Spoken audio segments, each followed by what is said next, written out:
So he everyone, this is Sakina Ali और कैसे बच्चा बाटे आप सभी लोग। तो बच्चा बाटी आज की इस वीडियो में हम लोग पढ़ने वाले हैं कि what do you mean by sex chromosome. तो यार क्रोमोसोम्स तो दीदी अभी तक पढ़ा था, बट सेक्स क्रोमोसोम्स क्या है वो आज हम लोग देखने वाले। किस वजह से जो हमारा ऑफस्प्रिंग होता है, जो चाइल्ड होता है वो गर्ल होती है या बॉय होता है, वो किस तरीके से पता चलता है एंड अंदर इंटरनल प्रोसेस क्या हो रही होती है वो आज हम लोग जानने वाले। चलिए without wasting our time let's begin.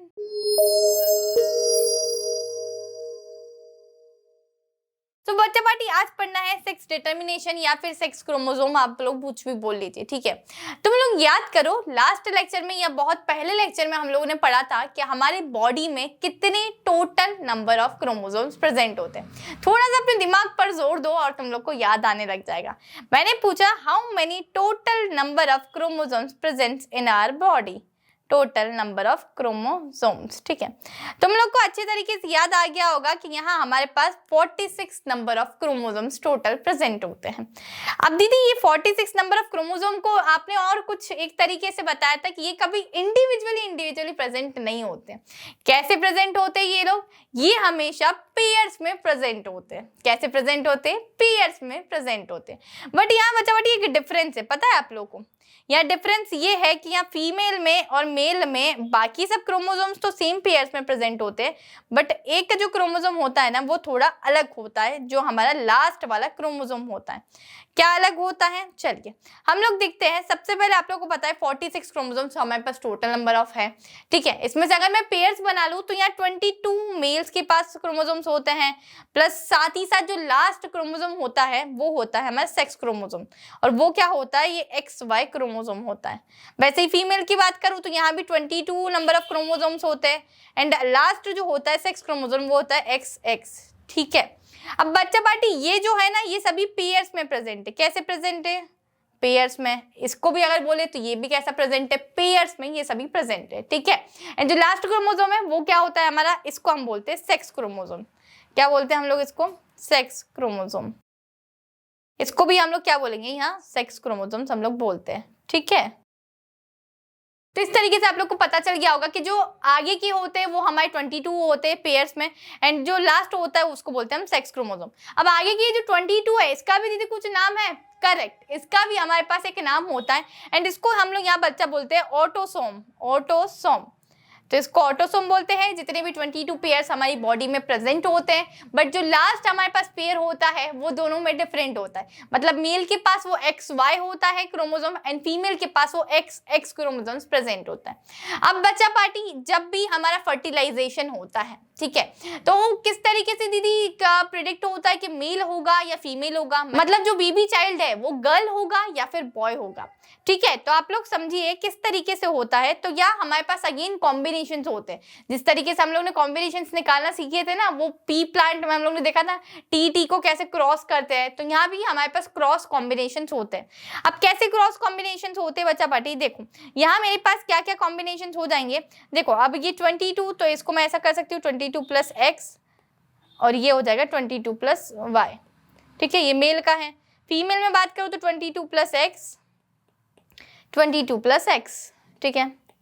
सबसे पहला देखते हैं, जब हमारा ये वाला इससे क्रॉस हो रहा होगा, ठीक है, तो क्या बनेगा हमारे पास? 22 22 44 हो जाएगा। 44 + XX। जब वापस से ये वाला इसके साथ बन रहा होगा तब क्या होगा? वापस 22 + 22 44, ठीक है। 44 प्लस ये X है देखो यहाँ पर, और ये भी X है, तो मैं क्या लिख सकती हूँ? 44 + X, ठीक है। अब यहाँ दूसरे हमारे जो कॉम्बिनेशन है यहाँ क्या बन रहा होगा? चलो इसको व्हाइट से लिख लेते हैं, ठीक है। इसको हम लोग ने लिखा है, ये रहा। ये क्या कॉम्बिनेशन बनेगा? 22 + Y + 22 + X, तो मतलब 44 + XY, ठीक है। चलो लिख लेते हैं 44 + XY, ठीक है। अब नेक्स्ट वाला लिखते हैं, ये वाला। अब इसको हम लोग इससे करवाएंगे। वापस वही सेम है कि 22 + X 22 + Y, मतलब 44 + XY, ओके। तो यहाँ भी क्या लिखेंगे हम लोग? 44 + XY, ठीक है। अब यहाँ हमारे पास कुछ 4 कॉम्बिनेशन आए हैं। अब इस कॉम्बिनेशन के हिसाब से हम लोग को पता चल जाता है कि जब हमारे पास जो क्रोमोसोम XX पेयर्स में प्रेजेंट होते हैं at the time of fertilisation के टाइम पर, तब हमारे पास जो न्यू बॉर्न बेबी होता है या फिर जो हमारे पास ऑफस्प्रिंग होता है वो कैसा होता है? फीमेल, या फिर मैं लिख दूँ गर्ल, क्या होता है, फीमेल होता है या फिर गर्ल।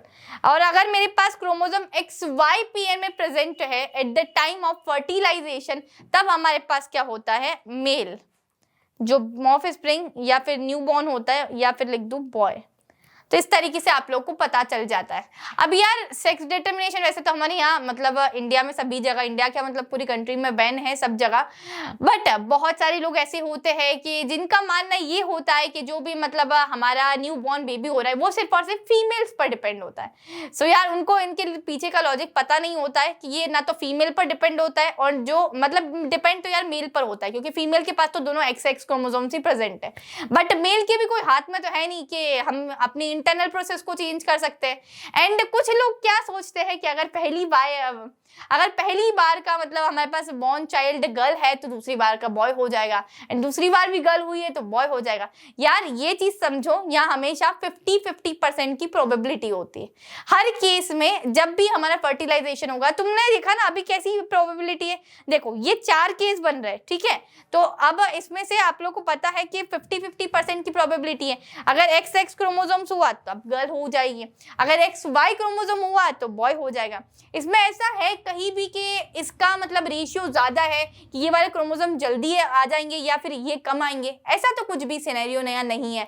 हमेशा प्रोबेबिलिटी 50-50% की होती है। अब यार वो तो कुछ भी हो सकता है at the time of fertilisation, we can't predict कि क्या होगा, ठीक है। एंड ऐसा भी नहीं बोल सकते कि अगर ये गर्ल हुई है या बॉय हुआ है तो नेक्स्ट गर्ल होगी, ये ऐसा कभी भी नहीं होता है बच्चा पार्टी। जब भी फर्टिलाइजेशन होता है तब उस टाइम पर इक्वल परसेंटेज चांस होते हैं कि गर्ल होगी या फिर बॉय होगा। तो आप लोग को पता चल गया कि हमारे पास टोटल बॉडी में नंबर ऑफ क्रोमोसोम्स कितने होते हैं, तो दैट इज 46। अब 46 में से आप लोग को पता है बच्चा पार्टी हमेशा क्रोमोसोम पेयर्स में प्रेजेंट होते हैं, ठीक है। अब पेयर्स में मतलब क्या, 22 क्रोमोसोम्स जो होते हैं पेयर्स में प्रेजेंट, उसको हम बोलते हैं यहाँ ऑटोसोम। तो आप लोग ये नोट डाउन कर लेना, इसको क्या बोलते हैं हम, ऑटोसोम। जो आगे के पेयर्स होते हैं 22, ठीक है, ऑटोसोम। और जो पीछे के जो पेयर होता है, लास्ट पेयर हमारा होता है, जो मेल में होता है XY क्रोमोसोम प्रेजेंट होता है, एंड देन फीमेल में हमारा XX क्रोमोसोम होता है, ठीक है। तो जो लास्ट पेयर होता है इसी को हम क्या बोलते हैं, सेक्स क्रोमोसोम यहाँ बोला जाता है। सो ये XX को सेक्स क्रोमोसोम, ठीक है, ये XY को यहाँ सेक्स क्रोमोसोम। अब क्या होता है कि कैसे पता चलता है, तो इस तरीके से हम लोगों ने इनको डिवाइड कर लिया है, 22 + X + 22 + Y। देखो ये XY था तो एक बार X चला गया, एक बार Y चला गया। अब यहाँ तो दोनों में X था, तो मतलब 22 + X + 22 + X, तो दोनों में यहाँ X चला जाएगा। कॉम्बिनेशन जब हम लोग ने देखे, जब इनके बीच में क्रॉस करवाया, तब पता चला कि प्रोबेबिलिटी दोनों की इक्वल है। ऐसा नहीं है कि 70-30% चांस है, 60-40% चांस है, ऐसा कुछ भी नहीं है। चांस 50-50% का ही है कि 50% अगर मतलब प्रोबेबिलिटी दोनों की है कि बॉय भी हो सकता है गर्ल भी हो सकता है। तो ये बात एक छोटा सा टॉपिक था हमारे सेक्स क्रोमोसोम्स का, तो आप लोग को अच्छे तरीके से याद होना चाहिए। एंड एक चीज याद रखना, ठीक है, जो आगे की 22 पेयर्स होते हैं उसको हम ऑटोसोम बोलते हैं, ठीक है। तो बाकी जो लास्ट पेयर है सिर्फ वही सेक्स क्रोमोसोम होता है, बाकी के जितने क्रोमोसोम होते हैं वो सभी सेम होते हैं, मेल में, फीमेल्स में, सब में, ठीक है। So that's all for today's video बच्चा पार्टी। अगर वीडियो अच्छा लगा हो तो लाइक शेयर कॉमेंट जरूर करना, एंड साथ ही साथ अगर आप लोग चाहते हैं इसके क्वेश्चन सॉल्व करना तो आप लोग oswal.io पर कर सकते हैं, बिकॉज यार वहां आप लोग को सभी तरीके की क्लियरिटी मिल जाएगी। दीदी क्लियरिटी से क्या मतलब है, जैसे मान लो बच्चा तुमने ये टॉपिक पढ़ा एंड तुम चाहते हो कि इस पूरे पर्टिकुलर चैप्टर का सैंपल पेपर देना या फिर इस टॉपिक का पर्टिकुलर के क्वेश्चन सॉल्व करना, तो तुम वहां oswal.io पर जाके क्वेश्चन सॉल्व कर सकते हो, लाइव क्वेश्चन सॉल्व कर सकते हो, मतलब ऑनलाइन क्वेश्चन सॉल्व कर सकते हो। एंड जैसे ही आप लोग क्वेश्चन सॉल्व करके फिनिश करते हैं तो एक एक्सपर्ट, एक इवैल्यूएटर आप लोग की पूरे आंसर शीट को वहां चेक कर रहा होता है कि आपने किस तरीके से आंसर्स लिखे। एंड अगर उसमें मिस्टेक होती है तो वो आप लोग को बताते भी है कि यहाँ पर्टिकुलर आप लोगों ने मिस्टेक करी है, जिससे कि हम लोग को पता चल जाएगा एंड हम लोग याद रखेंगे कि वो पर्टिकुलर मिस्टेक हम लोग को बोर्ड एग्जाम में बिल्कुल भी नहीं करनी है। इस तरीके से आप लोग अपनी चीजों को, अपने कॉन्सेप्ट्स को और भी इंप्रूव कर रहे होंगे टेस्ट देकर, क्योंकि यार देखो ये थ्योरी पढ़ना इज वेरी डिफरेंट। जब तक हम क्वेश्चंस नहीं लगाते या क्वेश्चंस की प्रैक्टिस नहीं करते तो हमें पता नहीं चलता कि जो थ्योरी हमने पढ़ी है ना अभी, ये सीरियसली हमें आती भी है या नहीं आती है। तो इसको हम लोग को टेस्ट करने के लिए हम लोग को क्वेश्चंस की प्रैक्टिस करना बहुत ज्यादा इंपॉर्टेंट है। तो आप लोग को पता चल गया कि आप लोग कहां से जाके क्वेश्चंस की प्रैक्टिस कर सकते हैं। एंड अच्छी बात क्या है कि यहाँ हम लोग को एक एक्सपर्ट हमारी कॉपीज को चेक करके दे रहा होता है। तो that's all for today's video. अच्छा बाटी, अगर वीडियो अच्छा लगा हो तो लाइक करना, शेयर करना एंड चैनल को जरूर सब्सक्राइब करना, बिकॉज इसी तरीके का मजेदार इंटरेस्टिंग कंटेंट मैं आप लोगों के लिए इसी चैनल पर यहाँ लाती रहती हूँ। Till then keep learning. Last topic एक बचा है हमारा इसी चैप्टर का वो हम लोग नेक्स्ट पार्ट में कवर करने वाले। Till then keep learning, this is your educator Sakina Ali signing of.